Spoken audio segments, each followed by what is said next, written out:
Welcome back to the Full Sport Press podcast. I'm Peyton, I am Zac. and we got honestly a pretty packed episode. Yeah. A lot of different sports to cover. Maybe not too in depth, but just kind of little some stuff to touch on. But before we get into all that, let's start with the what we saw of the weekend. I'll start off with mine. Definitely has to be the San Diego State buzzer beater over Florida Atlantic. Man, what a heartbreaker for the Owls because they were basically in control the entire game. San Diego State puts it together and a buzzer beat. I honestly didn't think they were going to get a shot off altogether. Yeah, it was really close. Because they didn't call a timeout, dribbled down the court. He did a few moves, and then he just pulled up a mid-range. Just like literally last second, he could have done it. And somehow that went in. I could not believe it, honestly.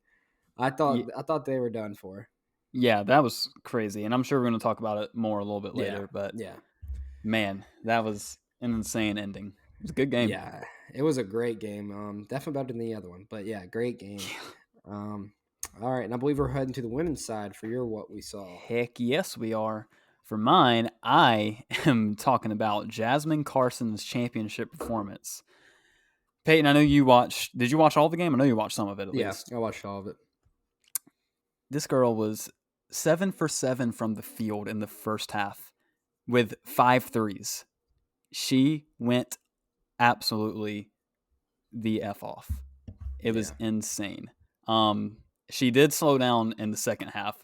She missed one. She only shot one more three and missed it, but she still made a bunch more field goals.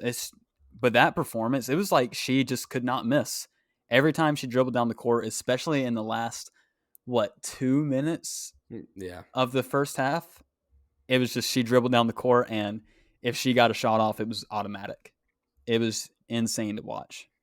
Yeah, that halftime buzzer beater, I have no clue how that went in. That was just not. She just basically just chunked it up.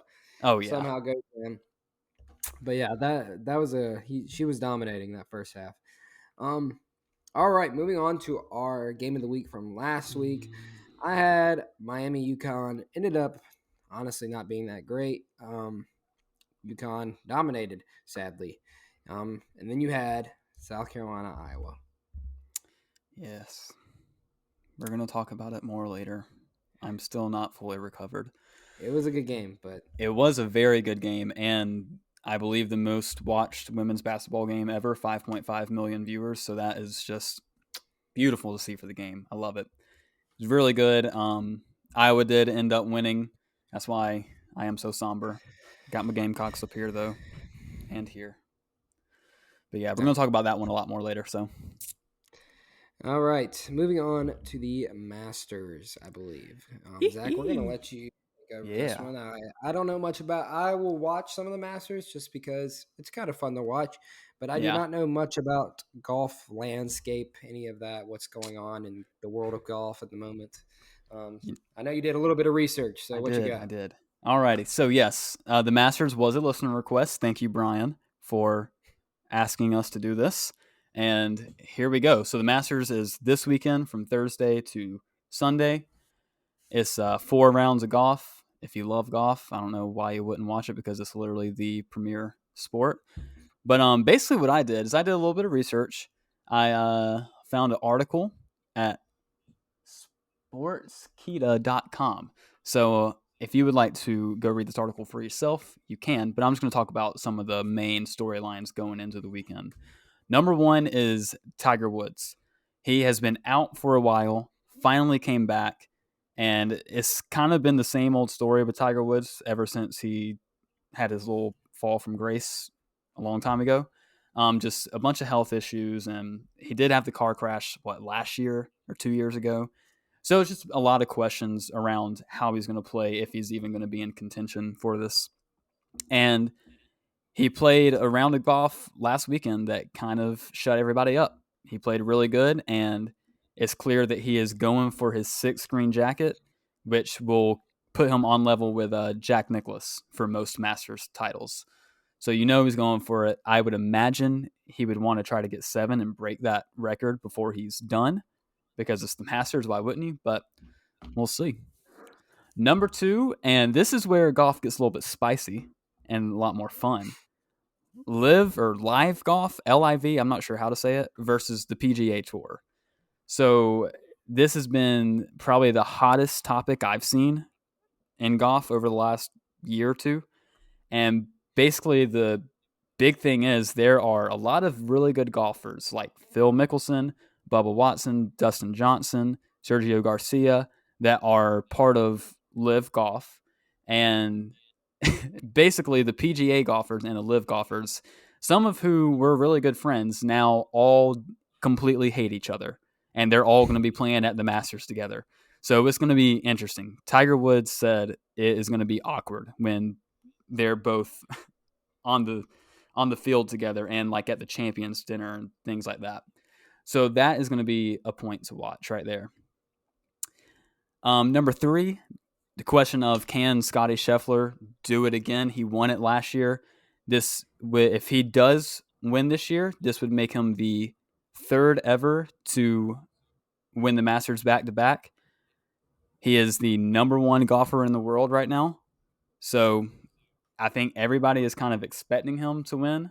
Although the guy we're going to talk about next is the betting favorite, who is Jon Rahm. Right now, he's the hottest player in the PGA Tour, and he's won 3 events this year, so that's really good. This would be his 4th.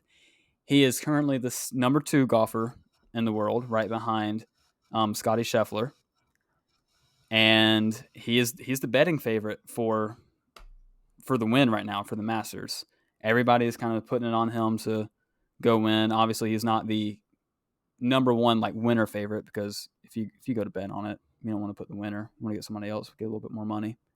So it's very possible that he could win. His best performance at the Masters so far has been 4th place back in 2018. So we'll see if the number 2 man can do it. And then lastly is Rory McIlroy's quest for a career Grand Slam. Not going to lie, I did mean to look up what a Grand Slam was before this, and I did not. So I can't inform you or educate you on what that is. But if he wins next week, I will let you know. So you'll have to tune back in. But the only players... What? No, you go ahead. Okay. I was going to say, I definitely will be watching some of it because I do enjoy watching just like seeing the course. It is it is a beautiful place to play.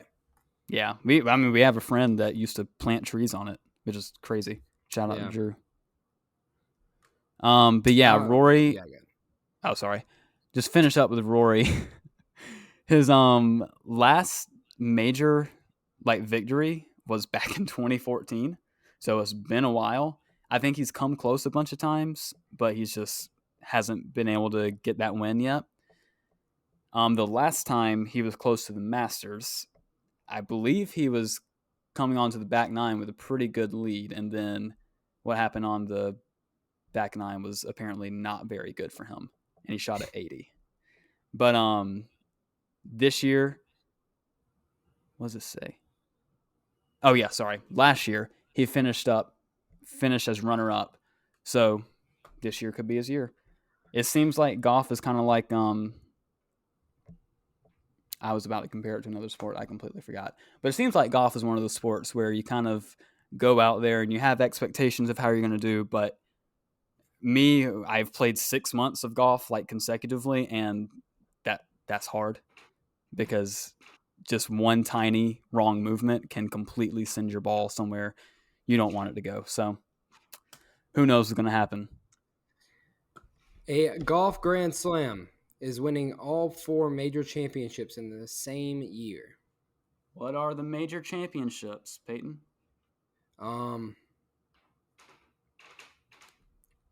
The Masters Tournament, U.S. Open Championship, the Open Championship, and the PGA Championship. Oh, okay. Makes so sense. You win all 4 of those, you get a Grand Slam. I think it said you could be the year or just the career. So they may be referring to his career Grand Slam. Yeah, they are. No, they are referring to his career. All right, Alrighty. moving on to some baseball. Starting off with college. As we talked about last week, Tennessee LSU was the big series of the weekend. LSU won the first two games. Tennessee crushed them in the last one, but major point is LSU wins the series. Game one was pretty crazy, back and forth, and the environment at the LSU stadium, the box, it was a wild place to be for sure. That's what it's Um, called, the box. yeah, it's named after someone, but they call it the box. Okay, Um, cool. yeah, and so it was a pretty good series to watch. And then South Carolina versus Mississippi State. South Carolina won the series 2-1, but Mississippi State got its first SEC win. South Carolina got its first SEC loss in the second game. Mississippi State kind of just put it all together. It was like 13-3 or something like that. It got out of hand. Um, And that brings us to this week. We have an updated poll, and still reigning is the SEC. We got number one LSU, and then Wake Forest, Florida, Vanderbilt, Arkansas, South Carolina at 6, Virginia, Stanford, Boston College, Kentucky. So if you were keeping count, still 6 SEC teams in the top 10. And then Outrageous. Tennessee is right at 11. So they're still on the edge. Now, coming into this weekend, if you thought Tennessee LSU was a big series this weekend, South Carolina LSU. So number one LSU at number 6 South Carolina. Now, not only do the Gamecocks play LSU this weekend, but on Tuesday night they have UNC, number 13 in the nation. So Ooh, a huge week for yeah, for South Carolina to really figure out how good they are. If yeah. they can go, I'd almost say 2-2 this week is a success. Like, it's going to be Mhm. hard to first of all win the series against LSU, but also midweek against UNC will be a tough one. So this is a real kind of figure out how good South Carolina actually is, because they haven't had that SEC test yet. Um, so this is the big week. All right, and then starting off the MLB, it was opening weekend last weekend, and there was it was a big deal because a bunch of new rules were put into place, and I don't think I realized how many new rules there were. They added a pitch clock. They added a limit to how many times you can try to pick off a runner. They Mm, limited the amount wow, shift your infield and outfield. They also made the bases bigger by like 4 inches. And then let's really? see, there was one more. Wow. Yeah, they made a lot of changes, and I feel like there was good reasons behind all of them. But going into that, so was there a difference between before and after? If you haven't watched baseball because maybe you were getting bored of it being slow, so I have the numbers. Let's see the difference between the opening days of the MLB season last year and this year. So from the first 4 days of both times, the same amount of games, except there was one more this year. So 50 games this year, 49 last year. The average time of game last year was 3 hours and 9 minutes. This year, 2 hours and 38 minutes. Wow. So almost 30 minutes shorter on average Mm-hmm. per game.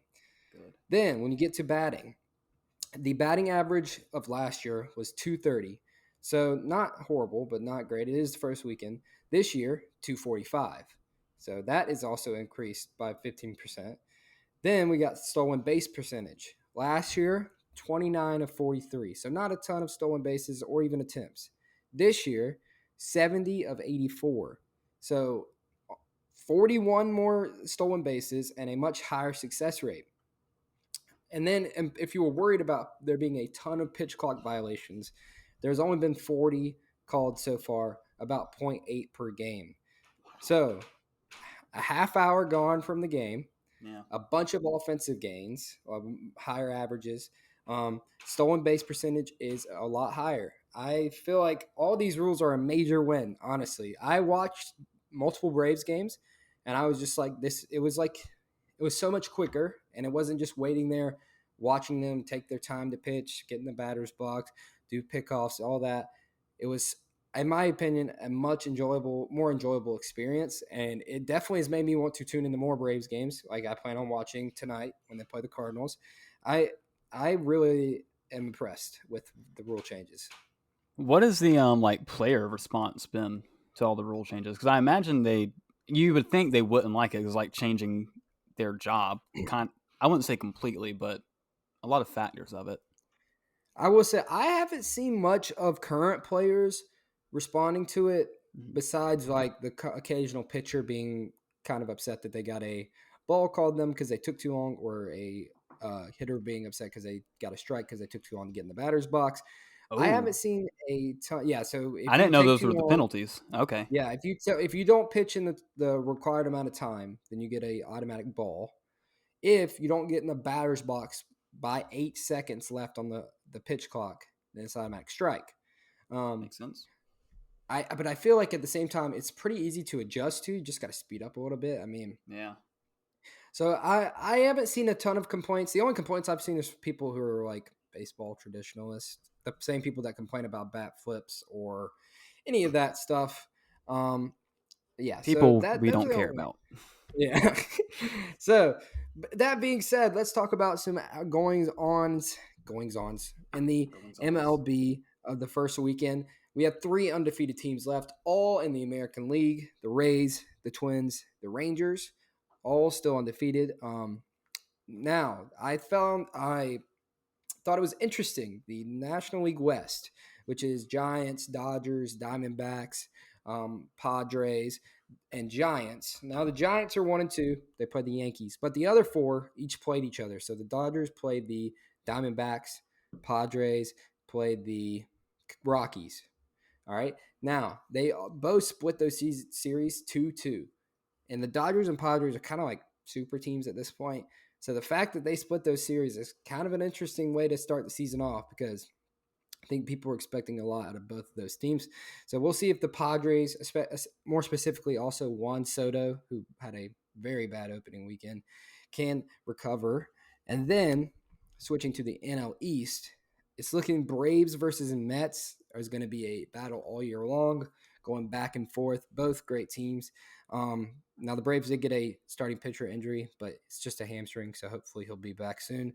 And then the Phillies, after coming off the World Series appearance from last year, get swept. So that was funny to see the Rangers sweep them. So yeah, that's the main points I took away from this weekend.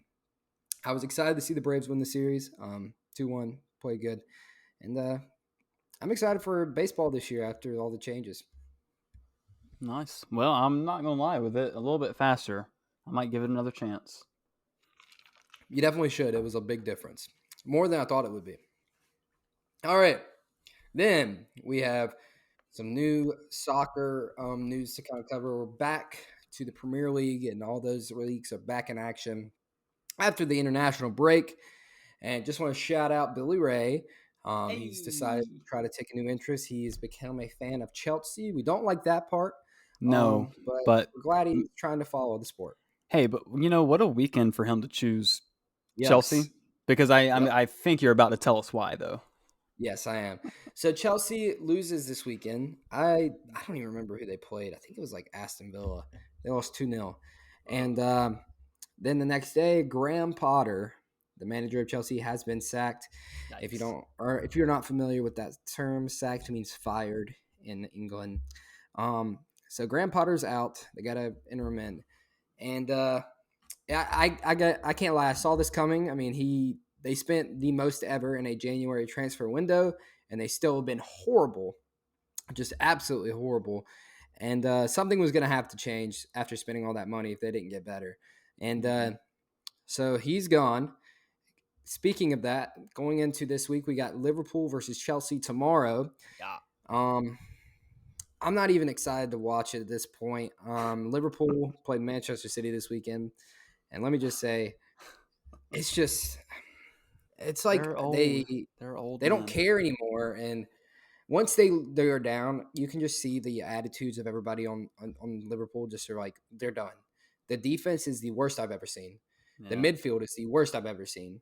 We have some okay attackers, or they're some of the best attackers, but it's just not the year. They're coming down from such a dominant run. Not only the Champions League win a few years ago, but also when they ran the Premier League. Yeah, I mean, they were untouchable. Nobody in their right mind would square up against Liverpool, and it's just a fall from grace. I mean, at this point this summer, you have to hope that they're going to have to make some major changes and they're going to have to spend some money. If they don't, it's going to be a long few years because there's a ton of players that it's just time for them to move on. Henderson, Yeah, I'm sorry, you need to leave. Fabinho, you're done. yeah, I can go on. There's more. At this point, Zach, you're going to be shocked to hear me say this. Virgil, you're done. yeah. It's He's just time to old. get. He's past his prime. We relied on him too long, The and we Dutchman. got comfortable. It's just time to move on. The And I know it's Dutchman will going to live hurt. forever in my heart. Yeah. He's just not the same guy anymore, sadly. No. And then, so speaking of Man City crushing Liverpool, still not enough because Arsenal wins their game and they maintain, I believe it's a 5 point lead at the moment. So Arsenal in position to continue their title run. We'll see how that goes. All right. Moving on to women's basketball. Woohoo! Alrighty. Well, basically, I'm just going to recap the final four games in the championship game, talk about all that Caitlin Clark did this year, as well as some other players. But first, we're going to talk about LSU Virginia Tech. It was definitely, I mean, it was a good game. Definitely the most boring of the games, I would say. It was, I don't know, it was weird because Virginia Tech just wasn't, or they weren't shooting like they had been coming into this game. I'm pretty sure the Elite Eight game, they were absolutely on fire. And in this game, I'm pretty sure in the fourth quarter, they shot like 20%. It just wasn't good. They were up 9 at the start of the fourth, and then LSU came back and beat them. So that's how LSU made it to the championship. Man, I don't want to do this one. All right. And then South Carolina, Iowa. Man, this was a tough one for me at least. It was a weird game. South Carolina came in and from tip, I thought they just looked weird and nervous and like scared of the spotlight, which I have never seen a South Carolina team do. And on the flip side, Iowa was ready. Iowa absolutely believed in themselves, absolutely knew that they could win this game, and their fans did. That Airlines Arena or whatever in Dallas was painted black and gold. It was insane the amount of Hawks chants there were. But I think the biggest question is how did South Carolina lose this game? Because they will, and this team this year will absolutely go down as the most dominant team in women's basketball history. There's no doubt about it. Their defense, their blocking, their offensive rebounding, all of it was out of the park for them this year. So it's like, how did they lose? And honestly, I think it's three things. There was a weird game plan that I didn't love from Don Staley. I'm not a coach. I'm not going to pretend that I know what I'm talking about. But it's weird for me to see in the first half, Zaya Cook absolutely keeping us in the game, keeping us our head above water, scoring 18 points, and then letting Raven Johnson run the offense. I didn't get it. But that was just me.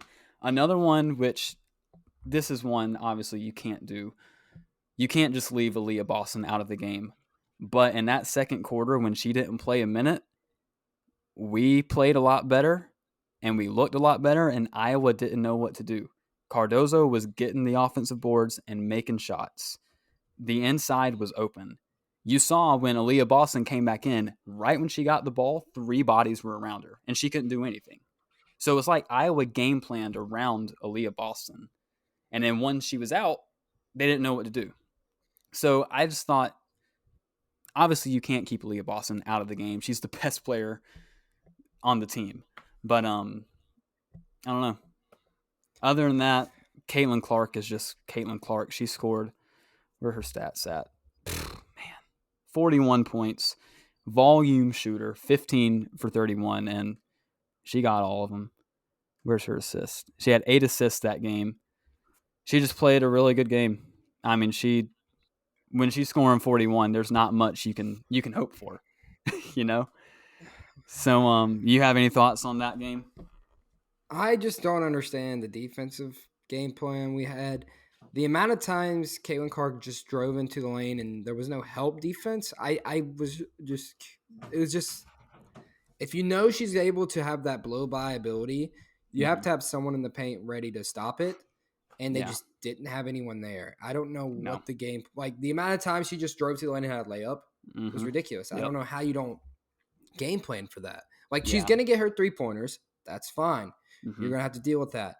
But when you watch the championship, LSU found a Yep. way. They did. Even if it's fouling her hard, just don't let her get the easy layup. Yeah. Like I don't understand how many times wish I could go back and count how many times that happened Yeah. where I was just like, someone has to either help or you gotta just foul her because you're just Hmm. letting her get easy points every time. Yeah, and it doesn't help when you're South Carolina and you're missing just easy under the basket shots. And I know they were getting absolutely clobbered, but still, you're missing easy under the basket shots, missing some threes. Raven Johnson hit 3 huge ones, and I thought those were going to be our saving grace, but it wasn't enough against Caitlin Clark. And that's how it is. I'm happy to lose to one of the best players I've ever seen in my life. But the question I have next is like, what's next for South Carolina and for Caitlin Clark? Caitlin Clark, easy. She's a junior. I didn't realize she wasn't eligible for the WNBA I draft. saw that. Yeah, I thought it was like college football, where if you're a I get. junior, you could Yeah, kind of go or stay, but apparently not. So she will be back at Iowa next year. They are losing a lot of seniors, so who knows what that team is going to look like, but you still have Caitlin Clark, so it might not even matter. South Carolina, on the other hand, is losing 7 seniors, some big names, Aaliyah Boston for one. But from what we've seen from the bench, because we do have one of the deepest teams in the nation, I think we're going to be okay. Don Staley has built this program up to be something good, so I assume we'll be right back there next year. But but yeah. Any last thoughts on that game before I get into the championship? I don't think so. Honestly, it was just disappointing to watch. Yeah, it was not fun. Megan saw a different side of me that night. I was not well. I was not well the next morning either. All right, moving on to the championship. Iowa versus LSU. They wanted the attention. They wanted it all, so let's give it to them. Let's talk about the refs. Dear God. I I mean, that tech, The thing is, though, it was both ways. Like it was. there was No, it there was was. both, like there was no like favoring like either one. It was just both times like Awful. what are you calling? Yeah. Like I remember the second foul on Angel Reese in the Mm-hmm. first half. I don't know how you could ever call a foul on what she did. She just like Yep. it made no sense. There Like there was was so one. many times that I was just like, what are you even calling? Nothing Yeah. happened. There was one where Sonano was literally straight up, did not even touch Angel Reese, got a foul called. And then that Yeah. BS tech they called on Caitlin Clark, I can't remember what just happened, but there was a timeout, and basically Caitlin Clark, the ball bounced to her, and she passed it behind her back. I'm assuming she thought a ref was there, but there wasn't. And they gave her didn't say a word, and they gave her a tech for that, which in college basketball also counts for a personal foul. Ridiculous. You just can't make one of the most important games for women's basketball about you. You can't do that for any game, regardless of what it is. But that was just awful to watch. I hated every second of those refs. I wanted them gone. I still stand by let the players call their own fouls at this point because the refs suck in basketball this year. They have All been bad. around, they're all bad. Yeah. I mean, let's Um, be honest. If the refs are correct, or if they had good refs, FAU would not even made it to the Final Four. They would have been out the first round. yeah, I mean, neither would San Diego State.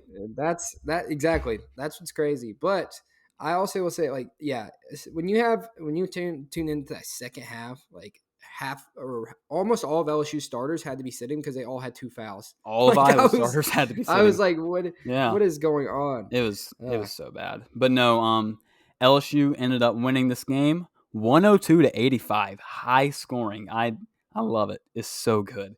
Angel Reese got another double-double. She broke the record for most in NCAA history with 34. It was LSU's first championship. Yeah, I do want to talk about Caitlin Clark. Before I do that, I did get my really cool LSU Oh championship my, shirt. Oh that's yeah, pretty I cool. was really hoping it was going to be the Gamecock one, but it wasn't, and that's okay. We'll get it next year. But yeah, if you want to go buy that shirt, homefieldapparel.com. Um, but yeah, let's talk about some of the records that Caitlin Clark broke. And we're just going to talk about the tournament. I'm not even going to talk about what she did in the regular season. So, number one, most threes in a women's tournament championship, 8. She hit 8 threes yesterday in that game, which is just outrageous. I've never seen anybody do that. What's the next one? Most threes in a women's March Madness tournament in general, 32. Again, completely outrageous. And then my favorite one, most points scored in a women's March Madness tournament and a March Madness tournament ever, men's or women's, with 191 points.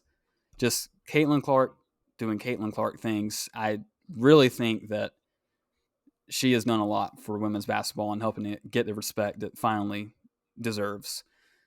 That was a fun game to watch. It was a really good March Madness on the women's side. I loved every second of it. I'm so excited for not only the WNBA season, but next season for women's basketball. Any last thoughts on them before we move on? I don't think so. I think I'm good. All righty.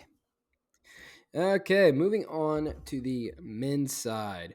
We had, I would say, one extremely good game, one Yeah. I feel like that's how it usually goes in the Final Four, though. Yeah. So starting off with the good one, San Diego State, Florida Atlantic, and man, this was I think the way it was played out was unexpected. That it was such a shootout to begin with. Like, Mm-hmm. I think everybody kind of expected San Diego State's defense to kind of set the tone and it'd be a low scoring game. Mm-hmm. But man, they were both just scoring back and forth. Yeah. And at a time, Florida Atlantic was pulling away, and then San Diego State somehow makes a comeback. And I read a tweet saying, yeah, San Diego State is a team that's not built for comebacks, but yet they somehow did it. They did. And man, that buzzer beater, stat on the buzzer beater, the first buzzer beater in Final Four history. Wow. That was while the team was losing. Wow. All the other ones had been either they tied or that was the first one while losing to win the game. And So that's just final. I thought that's pretty crazy. I was just talking about the Final Four, not the championship game. Yep, just the Final Four. Wow. Yeah, so I thought that was pretty crazy. That had never happened before. And then on the other side, you had UConn, Miami. UConn dominates once again, and let me know if you like this one. You ready? Miami goes cold at the wrong time. That was good. That was good. Thank you. I hate it, but it was good. How long did you think of that one? I accidentally typed wrong. Like, I typed it wrong. I misspelled it. You typed wrong, Wong? I typed wrong. I misspelled wrong. And I was like, wait a minute. That makes sense. Mm-hmm. Miami goes cold at wrong time. If you don't get that, Isaiah Wong for Miami. It didn't help that UConn was playing the way it did. And then they just couldn't. They just weren't playing like they had been all tournament. Wong wasn't playing good. Miller, after his historic performance against Texas, he just wasn't playing like that. It just a combination of things. Kind of Miami went down. Was never able to get back into it. It wasn't a blowout as much as some of their UConn's previous games, but yeah, Miami just didn't have it, and it was sad to see. I feel like it could have been a great game if both of them were on their A games. But UConn ends up winning by 13. I mean, Miami only shot 32%. That was going to be rough. Yeah, that's not good. Nigel Pack only had 8 points after the way he'd been playing too. It's just a lot of things combined for them to lose. Then speaking of both of those teams, let's talk about the championship. San Diego State versus UConn. I'm going to be honest with you. I'm terrified we're having college football national championship all over again. Really? That it's going to be a blowout, yeah. Ooh, okay. I I'm at the point where UConn, I don't know if they can be stopped. They not only is it their starters, it's not one just one player. The starters, the bench, they're all on fire. Like I was watching that game and it was just they were unstoppable. Their defense when they put in because they have Sonogo and then they have the other guy. Hold on, I gotta read it. Yeah. Klingon. Um, who's Reminds me like of Clegane from Game of seven Thrones. foot two. I mean, I don't know if I can see a way San Diego State wins it. I mean, the only thing I would say is if they can get the pace of the game for them to what they like. But I said that last Yeah, week, and they almost lost to FAU. So who knows? I will. exactly. I will say I know who I'm picking to win. There Yeah, you have it. that's who I will be picking as well. I mean, It's hard. It's impossible not to pick them at this moment in my head. I like I said, it would take UConn either going on a just playing not like they've been playing and just forgetting how to play, and San Diego State playing a really good game, or just a dominant game somehow. Yeah. This I'd be UConn. saying the same thing if it was Florida Atlantic. I don't Oh see yeah. either of those teams being able to beat them. This UConn team is just so weird because they started the season really, really good. They got up to number 1 at some point. Yeah. And then completely fell off the face of the earth. I mean, they were still winning games, but they were losing weird ones. I remember a few by a lot to teams they should not be losing to. And then just in the tournament, they figured it out. They have dominated their way through this tournament. So yeah, I do have to say I am disappointed. I was really hoping somehow FAU wins the whole thing, and then the Conference USA would have swept all the postseason tournaments because North Texas won the NIT, Charlotte won the CBI. Now that would have been hilarious if they would have won every single tournament. Yeah. I think it really does speak that Florida Atlantic gets that far in the tournament. Why is UAB and North Texas not making the tournament? I think you look back and you're like, they probably were more deserving than I don't know if I would say Pitt, maybe Pittsburgh. One of those 11 seeds that made it. Yeah. Arizona State. I can't think about who they played in the first 4. Nevada. Yeah. They have made it over in Nevada? Probably. When you look back at it. And I think that's the thing to look for in the future. Should more small mid-major teams be making the tournament over these fringe power conference teams like a number 2 in the CUSA? How do we know they're worse than a number 8 in the ACC? I don't know. It's just something I would like to see. I don't want more teams to be added to the tournament. I thought that was already happening. It might be, but I Isn't feel it like it's 96? Something like that. I just feel like it's perfect right now. Yeah, I agree. I think that 96 would be way too much. But my question is, I guess, would it be 96 in the tournament, or would it be like 64 in the tournament and then just a bunch more play-ins? Like have an NIT and then some I think you would have to know. hope for the play-ins, but man, that creates a weird scheduling. How long are these teams that are like one season stuff going to have off compared to? I mean, they're getting like, paid now. It doesn't matter. I know it's just it throws in a lot of things that I feel like it's not necessary. Just keep it's not 68. It's not college athletics anymore, which is for me fine. I want the players to get paid, but this is what's going to happen. They're going to be expected to play more. So yeah, I mean, but still, I think it's perfect the way it is. So hopefully nothing changes. Yeah. But I agree. All right, moving on to our must-watch of the weeks. There are both multiple day events, or I guess yours is one day. You specifically put that. I didn't read it, obviously. Wow. Then we'll start with mine. I already discussed it a little bit, and that is the LSU versus South Carolina series. I think it is going to be must-watch. I hope Founders Park is rocking in Columbia. Yeah. I really want to go, but tickets are a little expensive, so I will be probably not partaking in that. But, man, it is going to be a great series. I believe it is. Let me make sure I don't want to get this wrong. Yeah, Thursday, Friday, Saturday. So Thursday at 7. Friday. I know they've been doing those. I haven't kept up much with college baseball before this, but I guess that's normal doing the Thursday, Friday, Saturday. But Saturday at 12:00 would be the final game of the series. So that should be a good one. What station? Thursday, Friday, and Thursday and Friday, I believe, are both on ESPN Plus or SEC Network Plus. Okay. and then Saturday is on SEC Network. Ah, nice. Alrighty. So yeah, I would definitely try to tune in at least on Saturday since it is on the normal channels, and just should be a great series. Alrighty. Well, my game of the week is going to be the Masters, specifically on Sunday, because that's going to be the last day of it. That is when it's all going to start. I guess it'll start coming together Saturday-ish. There will be certain people that are out, definitely, and some people who could still be in it.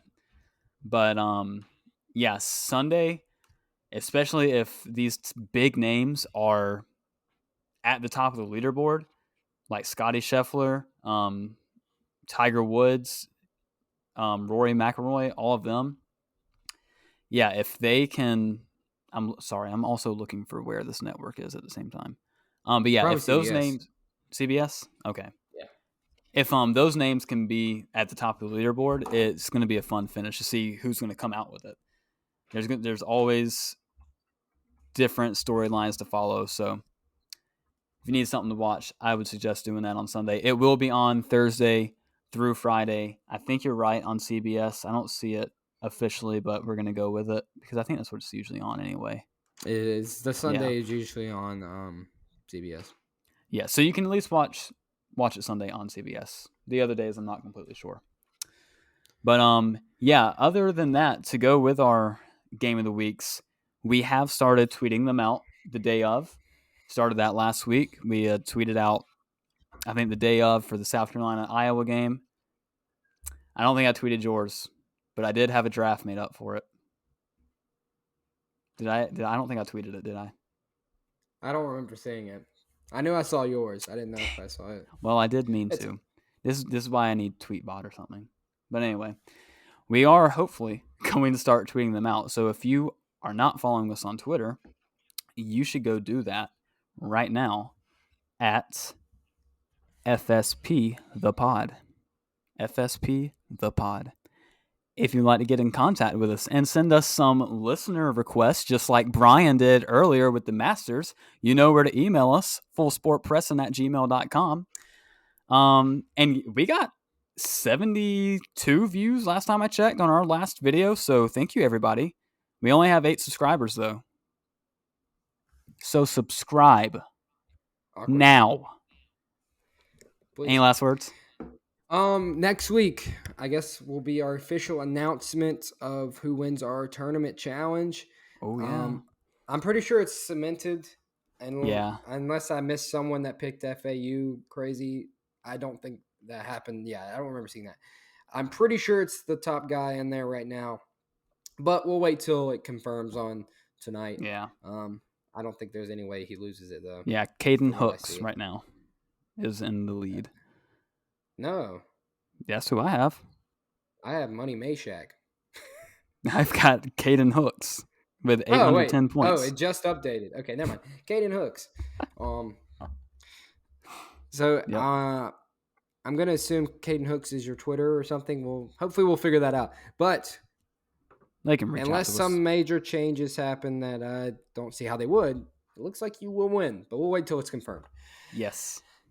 All right. We will see you back next week. Don't forget National Championship tonight, 9:30. We'll see how far me and Zach make it through there because we both are not built for that. We are not. I did drink my coffee, but we'll see.